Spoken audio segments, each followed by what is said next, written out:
I was a bartender and was in the restaurant business for 15 years.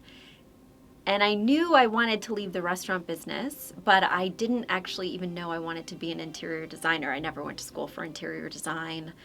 It was truly a hobby. I liked to watch HGTV. And then I liked to watch other design shows like Queer Eye for the Straight Guy. And I thought that they were having a lot of fun. So I wrote to the guy from Queer Eye for the Straight Guy and said, I would like to have fun with you. I want to see what you're doing. And so he hired me as an apprentice to work for free. So I worked for him for a year while I bartended at night. And it just kind of evolved. And so, I think I would have gotten ahead faster had I had intentionality behind what I was doing. But I really just was following my passion every step of the way. I was in New York. I knew I didn't want to work from somebody at a 9 to 5. I wanted to make my own hours. I wanted to be on the nightlife scene without having to pay a high ticket entry to clubs so I could be a bartender. I was just following the fun, and the fun led me to a career. I've been in interior design for 14 years.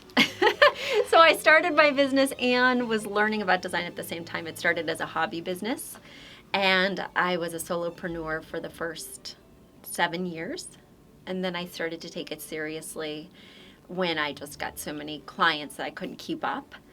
And then I knew that I needed business skills in addition to design skills, because design could only take me so far. Now I needed to bring people on board, and how do I manage people, and how do I grow a business? Well, the first obstacle is that I didn't go to interior design school. So I felt like I didn't have the expertise or the background to be doing what I was doing, but also to charge what I was charging. So it really took me a long time. I was getting way underpaid. I was hand sewing people's curtains. I was going to the fabric store and picking out the fabric for their pillows and then going home at night and stitching that together. I didn't know how to charge. I didn't know that what I was able to offer, even without the validation of a school degree, was something that really did have value, that I could charge a higher price point. So I think I've been kind of catching up to that, even now that I have years of experience and I've designed 2,000 spaces. You still have to catch up to your value and say, hey, now I know what I'm worth. Now I know that I can charge a little bit more. Or now that I see what 14 years of experience has given me, there's a ton of value there. How can I package that in a different way? And how can I meet my freedom metric or reach the amount that I need to make with these skills? If you're an entrepreneur who has a passion, who has a hobby, but if you don't know how to structure it into a business, I think a reason that I really excelled is that I created packages. So I did flat rate packages. This is what you're going to get. This is what I'm going to give you. This is what I know I can deliver. And those packages have been the key to my success, because it's easy for me to speak about my expertise, and then they have a real clear expectation of what they're going to get. Especially in a field that's artistic, like interior design or styling or any of these things, staging, it can get a little loosey-goosey. Like, how much do I get for 10 hours?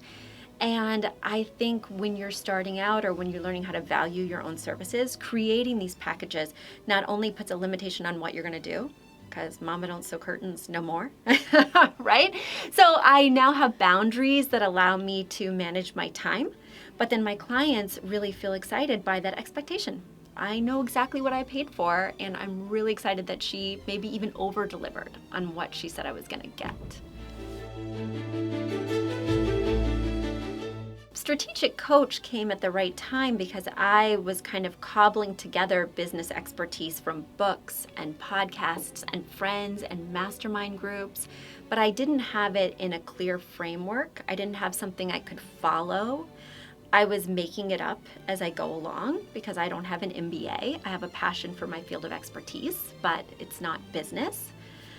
So it's helpful to be able to follow these modules, because I just want somebody to tell me what to do. My clients look to me to tell them what to do with their pillows, with their rugs, with their tiles. And I look to a strategic coach to tell me what to do. What's the next step? What should I be thinking about? How should I frame this? The most valuable lesson that I learned from strategic coach was in the first workshop about how to manage your time and that free time, because I thought of free time in these chunks. Like if I do an hour of work in the morning, then I'll have 4 hours to go to that soccer game and go to the birthday party, and then I'll do another hour of work, and then I'll be really set up for the next day. And I thought of it that way versus these large blocks of time. And I thought, well, how will I ever be able to spend a whole day not thinking about my business? And it's amazing how you can just shut down that thought bubble. Something will pop up like, how's the CRM doing? Or I wonder if we captured that lead. And I can immediately shut it down to be with my kids.